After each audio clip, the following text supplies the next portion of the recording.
کی چٹائی تے نہیں سونا، اندے تے سونا۔ اما عائشہ نے بھی قبول فرما لیا، چلو ٹھیک ہے، اما عائشہ نے رکھ لیا۔ سرکار جو تشریف لے آئے نا، وہ بی بی نہیں آئی، اما عائشہ تشریف فرما سن۔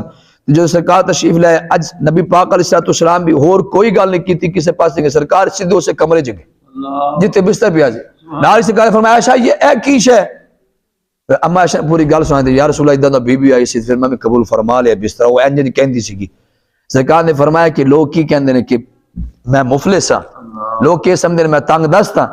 اوتھے سرکار نے فرمایا عائشہ اگر میں چاہواں تے پہاڑ سونے دے بن کے میرے نال چل، لیکن میں ایسے بستر پسند نہیں کرتا، ساڑی پسند تے بڑی ہو وڈے تو وڈا سونے تو سوڑا بیڈ ہوئے، اینا لمبا چوڑا بیڈ ہوئے تے پھر تو سنہری رنگ دا بنا ہوئے، چنوٹی بنے ہوئے، پتہ نہیں کیا بنے ہوئے۔ کیوں جی؟ یہ محبوب کی ادا نہیں ہے، محبوب دی پسند نہیں ہے۔ عارف بندہ تے ولی بندہ تے محب تے وہی بندہ جے محبوب دی اداماں دے وچ رنگیا ہوئے بس۔